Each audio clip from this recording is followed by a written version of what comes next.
Hello everyone, Dr. Padmanabh Bhatt again. ಇವತ್ತು ನಾನು ಮಾತಾಡಲಿಕ್ಕೆ ಹೋಗ್ತಾ ಇರುವಂತಹ ವಿಷಯ ಹೈಜೀನ್ ಅಥವಾ cleanliness. Cleanliness is next to godliness ಅಂತ ಹೇಳ್ತಾ ಇದ್ರಲ್ವ ಹಿಂದಿನ ಕಾಲದಲ್ಲಿ. ಸ್ವಚ್ಛತೆ, ನೈರ್ಮಲ್ಯ, ಇದು ನಮ್ಮ ಆರೋಗ್ಯ ದೃಷ್ಟಿಯಿಂದ ಬಹಳ ಮುಖ್ಯವಾದಂತಹ ಒಂದು ವಿಚಾರ. ಈ ಹೈಜೀನ್ ಅನ್ನೋದು ನಮ್ಮ ಪರ್ಸನಲ್ ಹೈಜೀನ್, ಅಂದರೆ ನಮ್ಮ ವೈಯಕ್ತಿಕ, ನಮ್ಮ ದೇಹದ ನೈರ್ಮಲ್ಯ ಮತ್ತು ನಮ್ಮ ಪರಿಸರದ ನೈರ್ಮಲ್ಯ, ಇದು ಎರಡನ್ನೂ ಒಳಗೊಂಡಿರುತ್ತದೆ. ನಾವು ನಮ್ಮ ಆಹಾರ ಪದಾರ್ಥಗಳ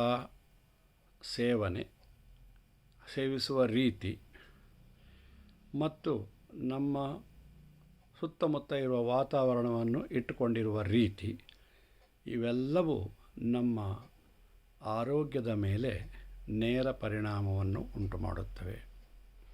ಮಕ್ಕಳಿಗೆ ಚಿಕ್ಕ ವಯಸ್ಸಿನಿಂದಲೇ ನಾವು ನೈರ್ಮಲ್ಯದ ಬಗ್ಗೆ ಅಥವಾ ಹೈಜೀನ್ ಬಗ್ಗೆ ಹೇಳ್ತೀವಿ. ಉದಾಹರಣೆಗೆ ಒಂದು ಚಿಕ್ಕ ಮಗು ಕೂಡ ಸ್ವಲ್ಪ ಬುದ್ಧಿ ಬಂದಾಗ ಉಗುರು ತೆಗೆಸ್ಕೊಳ್ಬೇಕು, ಕೈಯಲ್ಲಿ ಉಗುರು ಬೆಳೆಸಬಾರ್ದು ಅನ್ನೋದನ್ನು ಪ್ರಪ್ರಥಮವಾಗಿ ತಿಳ್ಕೊಳ್ತದೆ. ಹಲ್ಲು ಉಜ್ಜುವುದು, ಬಾಯಿ ಮುಕ್ಕಳಿಸೋದು ಇತ್ಯಾದಿ ನಾವು ಹೇಳ್ಕೊಳ್ತೀವಿ ಮಕ್ಕಳಿಗೆ. ಒಂದು ಹಲ್ಲು ಬಂದಾಗ ಅದನ್ನೆಲ್ಲ ಹೇಳ್ತೀವಿ. ಅದು ಅಲ್ಲದೆ ಉಗುರು ತೆಗೆಯುವಂತಹ ಅಭ್ಯಾಸವನ್ನು ಚಿಕ್ಕ ವಯಸ್ಸಿನಲ್ಲೇ ನಾವು ಹೇಳ್ಕೊಡ್ತೀವಿ. ಕಾರಣ ಏನಪ್ಪ ಅಂತಂದರೆ, ಉಗುರಿನಲ್ಲಿ ಸೇರಿದ ಕೊಳೆಯಲ್ಲಿ ಸಾಕಷ್ಟು ರೋಗಕ್ರಿಮಿಗಳಿರ್ತವೆ. ಈ ರೋಗಕ್ರಿಮಿಗಳು ನಾವು ಅಕಸ್ಮಾತ್ ಮಕ್ಕಳು ಕೈ ವಾಶ್ ಮಾಡದೆ, ಅಂದರೆ ಕೈ ತೊಳೆಯದೆ, ಸೋಪ್ನಲ್ಲಿ ಕೈ ತೊಳೆಯದೆ, ಸರಿಯಾಗಿ ತೊಳೆಯದೆ ಆಹಾರ ಪದಾರ್ಥಗಳನ್ನು ತಗೊಂಡ್ರೆ ಆವಾಗ ಈ ಕೊಳೆಯಲ್ಲಿರುವಂತಹ ರೋಗಾಣುಗಳು ದೇಹವನ್ನು ಪ್ರವೇಶಿಸಿ ಕಾಯಿಲೆಗಳನ್ನು ಉಂಟು ಮಾಡಬಹುದು ಅನ್ನುವಂತಹ ಒಂದು ಮೂಲ ಕಾರಣ. ಅದು ಒಂದು ಬಹಳ ಬೇಸಿಕ್ ಪ್ರಿನ್ಸಿಪಲ್. ಅದು ಯಾರಿಗಾದರೂ ಅರ್ಥ ಆಗ್ತದೆ. ಹಾಗೆಯೇ ನಮ್ಮ ದೇಹದ ವಿವಿಧ ಭಾಗಗಳನ್ನು ಸ್ವಚ್ಛವಾಗಿಟ್ಟುಕೊಳ್ಳುವುದು ಕೂಡ ಬಹಳ ಮುಖ್ಯವಾಗಿರ್ತದೆ. ಕಣ್ಣಾಗಲಿ, ಕಿವಿಯಾಗಲಿ, ಮೂಗಾಗಲಿ, ಹಲ್ಲಾಗಲಿ, ಗಂಟಲು, ಇದಿಷ್ಟು ಕೂಡ ನಾವು ನಿಯಮಿತವಾಗಿ ಬಾಯಿ ಮುಕ್ಕಳಿಸೋದು. ನಾನು ಪ್ರತಿಯೊಂದು ಪೇಷಂಟ್ಗಳಿಗೂ ಹೇಳ್ತಾ ಇರ್ತೀನಿ, ನೋಡಿ, ನಮ್ಮ ದೇಹದ ಒಳಗಡೆ ಪ್ರವೇಶ ಮಾಡುವಂತಹ ವೈರಸ್ಸು ಅಥವಾ ಬ್ಯಾಕ್ಟೀರಿಯಾಗಳು, ಅವುಗಳಿಗೆ ಎರಡು ಮಹಾದ್ವಾರ ಯಾವುದು? ಒಂದು ಮೂಗು, ಒಂದು ಬಾಯಿ. ಅದರ ಮೂಲಕ ತಾನೇ ಹೋಗಬೇಕು. ಒಂದು ಗಾಳಿಯ ಮೂಲಕ ಅಥವಾ ಆಹಾರದ ಮೂಲಕ, ನೀರಿನ ಮೂಲಕ ಒಳಗೆ ಹೋಗಬೇಕು.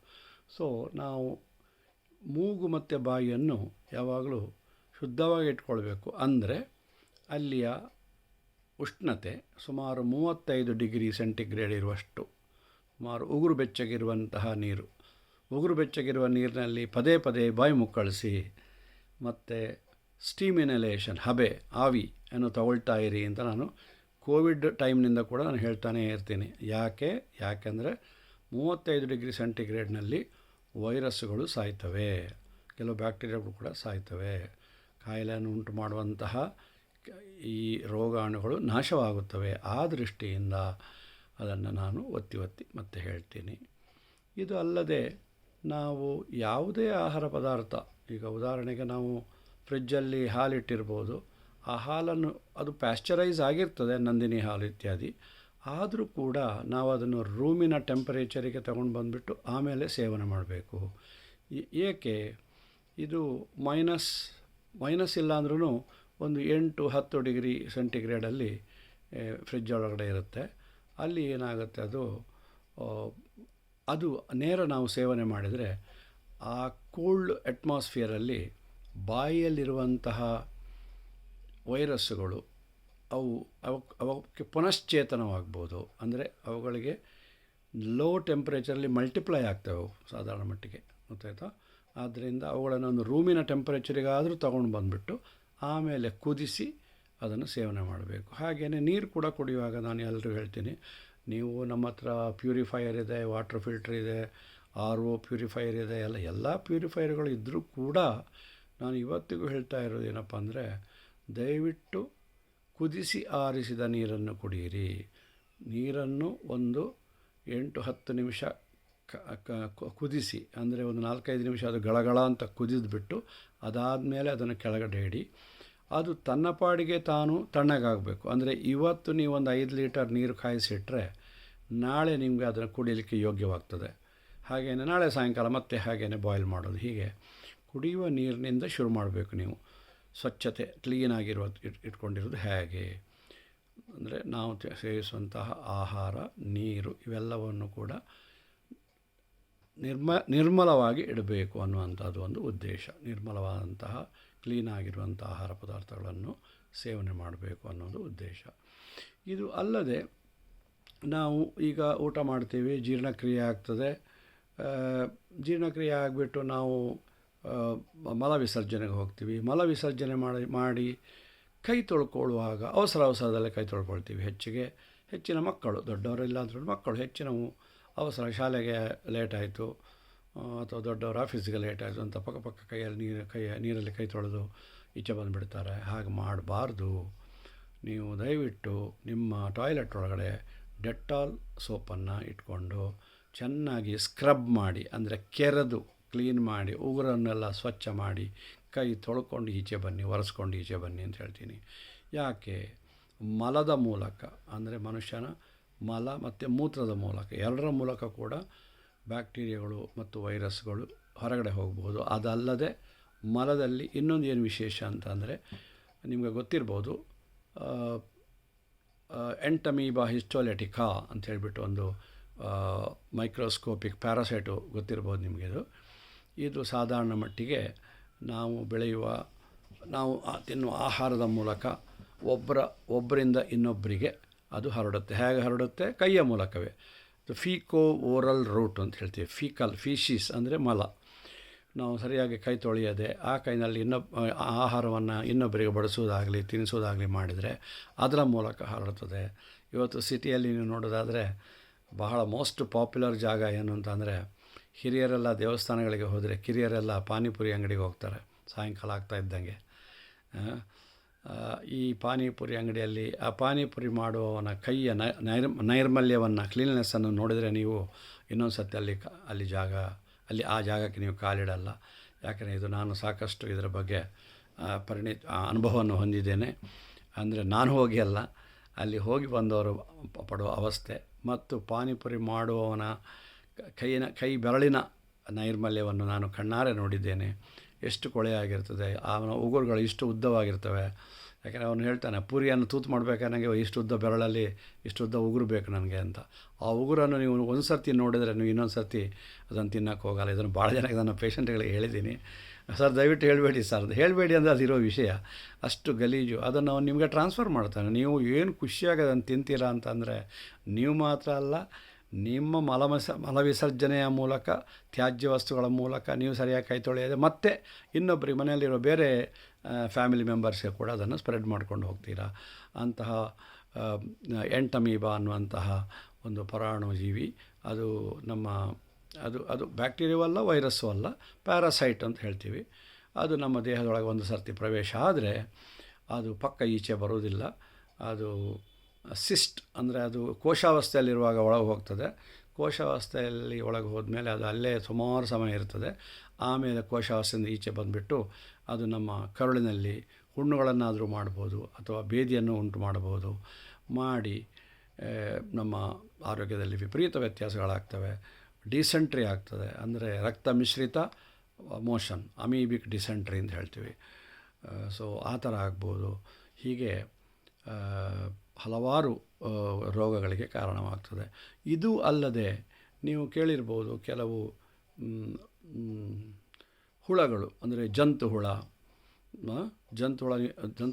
ನೀವು ಸುಮಾರಾಗಿ ಕೇಳಿರ್ತೀರ. ಮಕ್ಕಳಿಗೆ ಜಂತುಹುಳಕ್ಕೆ ಔಷಧಿ ಕೊಡಿ ಡಾಕ್ಟ್ರೆ ಅಂಥೇಳಿ. ಈ ಜಂತುಹುಳ ಅನ್ನೋದು ಕೂಡ ಅದು ಹಿಂದಿನ ಕಾಲದಲ್ಲಿ ಸ್ವಲ್ಪ ಓಪನ್ ಟಾಯ್ಲೆಟ್ ಇತ್ತು. ಎಲ್ಲ ಕಡೆ ಮಕ್ಕಳು ಮಲ ವಿಸರ್ಜನೆ ಮಾಡ್ತಾಯಿದ್ರು, ದೊಡ್ಡವರು ಮಲ ವಿಸರ್ಜನೆ ಮಾಡ್ತಾಯಿದ್ರು. ಆವಾಗ ಈ ಹುಳಗಳ ಮೊಟ್ಟೆಗಳು ಮಣ್ಣಿನಲ್ಲಿ ಮಿಶ್ರವಾಗಿ ಮಕ್ಕಳು ಮಣ್ಣಲ್ಲಿ ಆಟ ಆಡುವಾಗ ಮಕ್ಕಳ ಕೈಯಲ್ಲಿರೋ ಉಗುರ ಎಡೆಗೆ ಆ ಹುಳುವಿನ ಮೊಟ್ಟೆ ಸೇರಿಕೊಂಡು ಆಮೇಲೆ ಸರಿಯಾಗಿ ಕೈ ತೊಳೆಯದೆ ಊಟ ಮಾಡಿದಾಗ ಅದು ನಮ್ಮ ಬಾಯೊಳಗಡೆಯಿಂದ ನಮ್ಮ ದೇಹದ ಒಳಗೆ ಹೋಗ್ತದೆ. ಆಮೇಲೆ ಅಲ್ಲಿ ಅದು ಕೂಡ ಹಾಗೇ ಪರಾವಲಂಬಿತ ಜೀವಿ. ಅಲ್ಲಿ ಅದು ನಮ್ಮ ಕರಳಿಗೆ ಜೋತು ಬಿದ್ದು ಅಲ್ಲಿಂದ ರಕ್ತವನ್ನು ಹೀರಲಿಕ್ಕೆ ಶುರು ಮಾಡ್ತದೆ. ಇದು ಪಿನ್ ವರ್ಮ್ ಅಂತ ಒಂದು ಚಿಕ್ಕ ಇದು ಹುಳ. ಅದು ನಮ್ಮಲ್ಲಿ ರಕ್ತಹೀನತೆಗೆ ಬಹಳ ಕಾರಣ. ಅದರಲ್ಲಿಯೂ ಮಕ್ಕಳಿಗೆ ತುಂಬ ಅದು ಕೆಟ್ಟದು. ಮಕ್ಕಳಲ್ಲಿರುವ ರಕ್ತವನ್ನು ಹೀರಿಬಿಡ್ತದೆ ಅದು ಕರುಳಿನ ಮೂಲಕ. ಕರುಳಿಗೆ ಒಂದು ಕೊಕ್ಕೆ ಹಾಕ್ಕೊಂಡು ಅದು ರಕ್ತವನ್ನು ಹೀರ್ತದೆ. ಹೀಗೆ ಸುಮಾರು ಜಂತು ಹುಳಗಳು, ಅದನ್ನು ಕನ್ನಡದಲ್ಲಿ ಜಂತು ಹುಳಗಳು ಅಂತ ಹೇಳ್ತಾರೆ. ಜಂತು ಹುಳಗಳು ನಮ್ಮ ಆರೋಗ್ಯವನ್ನು ಕೆಡಿಸುತ್ತವೆ, ರಕ್ತವನ್ನು ಕಮ್ಮಿ ಮಾಡಿಸ್ತವೆ. ಸೊ ಹೀಗಾಗಿ ನಮ್ಮ ಪರ್ಸನಲ್ ಹೈಜೀನ್ ಅಂದರೆ ನಾನು ಹೇಳಿದ ಹಾಗೆ ನಮ್ಮ ದೇಹವನ್ನು ಕ್ಲೀನಾಗಿ ಇಟ್ಕೊಳ್ಬೇಕು, ನಮ್ಮ ಉಗುರುಗಳನ್ನು ಕ್ಲೀನಾಗಿ ಇಟ್ಕೊಳ್ಬೇಕು, ಕೈಯನ್ನು ಸರಿಯಾಗಿ ಡೆಟಾಲ್ ಸೋಪ್ನಲ್ಲಿ ತೊಳಿಬೇಕು. ಹೀಗೆಲ್ಲ ನಾವು ಮುಂಜಾಗ್ರತೆ ವಹಿಸಿದರೆ ಸಮಾಜದಲ್ಲಿ ರೋಗವನ್ನು ತಡೆಗಟ್ಟುವಂತಹ ಒಂದು ಸಾಧನ ಅಷ್ಟೇ ನಾವು ಮಾಡ್ತಾ ಇರೋದು. ಕೇವಲ ಅದು ಒಂದು, ಇನ್ನೂ ಹಲವಾರಿದೆ. ಇದರಲ್ಲಿ ಒಂದು ವಿಷಯವನ್ನು ಮಾತ್ರ ನಾನು ತುಂಬ ವಿಶದವಾಗಿ ಹೇಳ್ತಾ ಇದ್ದೀನಿ ನಾನು. ಹಾಗೆ ಮುಂದೆ ಬೇರೆ ಯಾವುದು ಇದಿರುತ್ತದೆ ಅಂತ ಹೇಳಿದರೆ, ನಮ್ಮ ಪರ್ಸನಲ್ ಹೈಜೀನ್ ಚೆನ್ನಾಗಿಲ್ಲ ಅಂದರೆ, ಉದಾಹರಣೆಗೆ ನೀವು ನೋಡಿರ್ಬೋದು ಕೆಲವರು ಅವರಿಗೆ ಗೊತ್ತಿಲ್ಲದ ಹಾಗೇ ತೊಡೆ ಸಂದಿಯಲ್ಲಿ ಕೆರೀತಾ ಇರ್ತಾರೆ, ಕೈ ಸಂದಿಯಲ್ಲಿ ಕೆರೀತಾ ಇರ್ತಾರೆ. ಇದು ಫಂಗಲ್ ಇನ್ಫೆಕ್ಷನ್ ಆಗಿರ್ಬೋದು, ಅಥವಾ ಕೈಯ ಬೆರಳೆ ಸಂದಿನಲ್ಲಿ ಕೆರೀತಾ ಇರ್ಬೋದು. ನಾನು ಈ ಹಿಂದೆ ವಿವರಿಸಿದ ಹಾಗೆ ಸ್ಕೇಬಿಸ್ ಅಥವಾ ತುರಿಕಜ್ಜಿ ಆಗಿರ್ಬೋದು. ಇದೆಲ್ಲ ನಾವು ತುರಿಸ್ತೇವೆ, ನಮ್ಮ ಉಗುರಲ್ಲಿ ಅದರದ್ದು ರೋಗಾಣು ಸೇರಿಕೊಳ್ತದೆ. ಇನ್ನೊಬ್ಬರನ್ನು ನಾವು ಮುಟ್ಟಿದಾಗ ಅದು ಅವರಿಗೆ ಹರಡ್ತದೆ. ಹಾಗೆಯೇ ನಾವು ಹಾಕುವ ಕೆಲವು ಒಳ ಉಡುಪುಗಳು, ಫಾರ್ ಎಕ್ಸಾಂಪಲ್ ಈಗ ಬೇಸಿಗೆಗಾಲದಲ್ಲಿ ಪರವಾಗಿಲ್ಲ, ಮಳೆಗಾಲದಲ್ಲಿ ನಾವು ನಮ್ಮ ಒಳ ಉಡುಪುಗಳು ಅಂದರೆ ಒಳ ವಸ್ತ್ರಗಳು, ಕಾಚ ಇತ್ಯಾದಿ, ಇದನ್ನು ನಾವು ಒಗಿತೇವೆ. ಆಮೇಲೆ ಅದು ಇರೋದೇ 2-3 ಇರ್ತದೆ, ಸರಿಯಾಗಿ ಒಣಗಿರಲ್ಲ. ಅರ್ಧ ಒಣಗಿರೋದನ್ನು ಹಾಕ್ಕೊಳ್ತೀವಿ. ಎಲ್ಲಿ ನೀರಿನ ಪಸೆ ಉಳಿತದೋ ಅದು ಅಲ್ಲಿ ಫಂಗಸ್ ಬೆಳೀತದೆ. ಪಾಚಿಗೆ ಸಂಬಂಧಪಟ್ಟ ಹಿಂದೆ ಅದರ ಬಗ್ಗೆಯೂ ಮಾತಾಡಿದ್ದೀನಿ ನಾನು. ಸೊ ಪಾಚಿ ಬೆಳೀತದೆ. ಸೊ ಪಾಚಿ ಬೆಳೆದಾಗ ನಿಮಗೆ ಕೆರಿಲಿಕ್ಕೆ ಶುರುವಾಗುತ್ತೆ. ಮೈಯನ್ನೆಲ್ಲ ಒಂದು ಪ್ಯಾಚ್ ಇರ್ತದೆ. ಅಲ್ಲಲ್ಲಿ ಪರ್ಟಿಕ್ಯುಲರ್ಲಿ ತೊಡೆ ಸಂದಲ್ಲಿ, ಪೃಷ್ಠಭಾಗದಲ್ಲಿ ಎಲ್ಲ ಇರ್ತದೆ. ನೀವು ಅದನ್ನು ಕೆರೆದು ಮತ್ತೆ ಬೆರಳಿನ ಊರಿನ ಮೂಲಕ ಅದನ್ನು ಇನ್ನೊಬ್ಬರಿಗೆ ಹರಡ್ಬೋದು, ಅಥವಾ ನಿಮ್ಮ ಇನ್ನೊಬ್ಬರ ಬಟ್ಟೆಗೆ ಸೋಕಿದಾಗ ಅವರಿಗೆ ಹರಡಬಹುದು. ಹೀಗೆ ನಮ್ಮ ಪರ್ಸನಲ್ ಹೈಜೀನನ್ನು ನಾವು ಅದಕ್ಕೆ ಬಹಳ ಪ್ರಾಮುಖ್ಯತೆ ಕೊಡಬೇಕು ಅಂತ ಮತ್ತೆ ನಾನು ಒತ್ತಿ ಹೇಳ್ತಾ ಇದ್ದೀನಿ. ಸೊ ನಮ್ಮ ಪರ್ಸನಲ್ ಹೈಜೀನನ್ನು ಚೆನ್ನಾಗಿ ನಾವು ಇದು ಮಾಡಿಕೊಂಡ್ರೆ ನಾವು 90% ರೋಗಗಳನ್ನು ಒಬ್ಬರಿಂದ ಒಬ್ಬರಿಗೆ ಸ್ಪ್ರೆಡ್ ಆಗೋದನ್ನು ತಡೆಯಬಹುದು. ಅದು ಅಲ್ಲದೆ ಈಗ ಈ ಕೊರೋನಾ ಕಾಯಿಲೆಗಳು ಕೊರೋನಾ ವ್ಯಾಧಿ ಶುರುವಾದ ಮೇಲೆ ಮುಖ್ಯವಾಗಿ ಮಾಸ್ಕ್ ಹಾಕ್ಕೊಳ್ಳಿಕ್ಕೆ ನಾನು ಇವತ್ತಿಗೂ ನನ್ನ ಪೇಷಂಟ್ಗಳಿಗೆ ನೀವು ಮಾಸ್ಕ್ ಹಾಕ್ಕೊಳ್ಳಿ ಅಂತ ಹೇಳಿಬಿಟ್ಟು ಕಂಪಲ್ಸರಿ ಮಾಡಿದ್ದೇನೆ ನನ್ನ ಚಿಕಿತ್ಸಾಲಯದ ಒಳಗೆ ಬರಬೇಕಾದ್ರೆ. ಕಾರಣ ಇಷ್ಟೇ, ಇದು ಸಿಂಪಲ್. ಒಳಗೆ ಬರ್ತಾರೆ ಒಬ್ಬರು ವಿದೌಟ್ ಮಾಸ್ಕ್ ಬರ್ತಾರೆ, ಆಕ್ಷಿ ಅಂತ ಹೇಳ್ತಾರೆ, ಸ್ನೀಸ್ ಮಾಡ್ತಾರೆ, ಕೆಮ್ತಾರೆ. ಅವಾಗ ಏನಾಗ್ತದೆ, ಅವರ ಬಾಯಿ ಒಳಗಡೆ ಅವ್ರಿಗೆ ಏನು ಕಾಯಿಲೆ ಇದೆ ಅಂದರೆ ನಿಮಗೆ ಗೊತ್ತಾ? ಅವರಿಗೆ ಕೊರೋನಾ ಇರ್ಬೋದು, ಅವರಿಗೆ ಬೇರೆ H1N1 ಇರ್ಬೋದು, ಬೇರೆ ಯಾವುದೇ ಕಾಯಿಲೆ ಇರ್ಬೋದು. ಅದರದ್ದು ವೈರಸ್ಗಳು ಈ ನಮ್ಮ ಕ್ಲಿನಿಕ್ಕಿನ ಒಳಗಡೆ ಅದು ಹರಡ್ಕೊಂಡು ಬಿಡ್ತದೆ. ನೀವು ಒಳಗಡೆ ಮಾಸ್ಕ್ ಇಲ್ಲದೆ ಒಳಗಡೆ ಬಂದಾಗ ಏನಾಗ್ತದೆ, ಅದೇ ಗಾಳಿಯನ್ನು ನೀವು ಸೇವನೆ ಮಾಡ್ತೀರಾ, ನಿಮಗೆ ಆ ಕಾಯಿಲೆ ಬರ್ಬೋದು. ನನ್ನ ಕ್ಲಿನಿಕ್ ಅಂದರೆ ವೈದ್ಯರ ಚಿಕಿತ್ಸಾಲಯಕ್ಕೆ ಇನ್ನೇನೋ ತೊಂದರೆಗೆ ಹೋಗಿರ್ತೀರ, BP ಚೆಕ್ ಮಾಡಿಸ್ಕೊಳ್ಳೋಕ್ಕೋ, ಅಥವಾ ಡಯಾಬಿಟೀಸ್ ಬಗ್ಗೆ ಮಾತಾಡೋಕ್ಕೋ, ಅಥವಾ ಆಸ್ಮಾ ಇದೆ ಅಂತ ಹೇಳಲಿಕ್ಕೋ, ಯಾವುದಕ್ಕೋ ಹೋಗಿರ್ತೀರ. ಆದರೆ ಅದು ನಾನು ಯಾವಾಗಲೂ ಹೇಳ್ತಾ ಇರ್ತೀನಿ, this is the most dangerous zone. Doctor clinic ಅಥವಾ ಎನಿ ಕ್ರೌಡೆಡ್ ಪ್ಲೇಸ್. ಡಾಕ್ಟರ್ ಕ್ಲಿನಿಕ್ನಲ್ಲಿ ಬರೀ ರೋಗಿಗಳೇ ಬರ್ತಾರೆ. ಎನಿ ಕ್ರೌಡೆಡ್ ಪ್ಲೇಸಲ್ಲಿ ಕೂಡ ರೋಗಿಗಳಿರ್ತಾರೆ. ಮೆಡಿಕಲ್ ಶಾಪಿಗೆ ಹೋದ್ರೂ ಒಂದಷ್ಟು ರೋಗಿಗಳು ಮಾತ್ರೆ ತೊಗೊಳಕ್ಕಲ್ಲಿ ಕ್ಯೂ ನಿಂತ್ಕೊಂಡಿರ್ತಾರೆ. ಅವರು ಸೀನ್ತಾ ಇರ್ತಾರೆ, ಕೆಮ್ತಾ ಇರ್ತಾರೆ. ಸೊ ನೀವು ಅದ್ರ ಬಗ್ಗೆ ನಾನು ಸಾಕಷ್ಟು ಆವಾಗಲೇ ಮಾಹಿತಿ ಕೊಟ್ಟಿದ್ದೀನಿ. ಮಾಸ್ಕನ್ನು ಹಾಕ್ಕೊಳ್ಳಿ. ಹಾಗೆಯೇ ಮನೆಯಲ್ಲಿ ಕಿಟಕಿ ಬಾಗಿಲುಗಳನ್ನು ನೀವು ತೆರೆದಿಟ್ಕೊಳ್ಳಿ, ಬೇಡ ಅಂತ ಹೇಳಲ್ಲ. ಆದರೆ ನೀವು ಸ್ಕ್ರೀನ್ ಹಾಕ್ಕೊಳ್ಳಿ, ಮಾಸ್ಕಿಟೋ ಸ್ಕ್ರೀನ್ ಹಾಕ್ಕೊಳ್ಳಿ. ಯಾಕಂದರೆ ಮಾಸ್ಕಿಟೋ ಮೂಲಕ ಅಂದರೆ ಸೊಳ್ಳೆಗಳ ಮೂಲಕ ಹರಡುವಂಥ ಕಾಯಿಲೆಗಳು, ಮಲೇರಿಯಾ ಇತ್ಯಾದಿ ನಿಮಗೆ ಗೊತ್ತಿದೆ. ಸೊ ಸೊಳ್ಳೆಗಳು ಮನೆಯೊಳಗಡೆ ಬರದಂತೆ ತಡೆಗಟ್ಟಲಿಕ್ಕೆ ಸೊಳ್ಳೆ ಪರದೆಗಳನ್ನು ಹಾಕ್ಕೊಳ್ಳಿ ಕಿಟಕಿಗೆ. ಅದು ಅಲ್ಲದೆ ಸೊಳ್ಳೆಗಳು ಎಲ್ಲಿ ಉತ್ಪತ್ತಿ ಆಗ್ತವೆ, ಎಲ್ಲಿ ನೀರು ಶೇಖರ ಆಗಿರ್ತದೋ, ಎಲ್ಲಿ ಕೊಚ್ಚೆ ನೀರು ಇರ್ತದೋ ಅಲ್ಲಿ ಸೊಳ್ಳೆಗಳು ಉತ್ಪನ್ನವಾಗ್ತವೆ, ಸೊಳ್ಳೆಗಳ ಉತ್ಪತ್ತಿ ಆಗ್ತದೆ. ಸೊ ಸೊಳ್ಳೆಗಳು, ನೊಣಗಳು ಎಲ್ಲಿ ಉತ್ಪತ್ತಿ ಆಗ್ತವೋ ಅಂತಹ ಜಾಗಗಳನ್ನು ನೀವು ನಿರ್ಮೂಲನ ಮಾಡುವುದಲ್ಲದೆ ಅದು ಉದ್ಭವ ಆಗದಂಗೆ ಕೂಡ ನೋಡಿಕೊಳ್ಳುವಂತಹ ಸಾಮಾಜಿಕ ಜವಾಬ್ದಾರಿ ನಿಮ್ಮ ಮೇಲಿದೆ. ಅದನ್ನೇ ನಮ್ಮ ಪ್ರಧಾನಮಂತ್ರಿ ಅವರು ಹೇಳಿರೋದು, ಕ್ಲೀನಾಗಿಟ್ಕೊಳ್ಳಿ, ರಸ್ತೆಯನ್ನು ಕ್ಲೀನಾಗಿಟ್ಕೊಳ್ಳಿ, ನಿಮ್ಮ ಮನೆ ಮುಂದೆ ಚೊಕ್ಕವಾಗಿಟ್ಕೊಳ್ಳಿ, ಮನೆಯ ಕಾಂಪೌಂಡನ್ನು ಚೊಕ್ಕವಾಗಿಟ್ಕೊಳ್ಳಿ.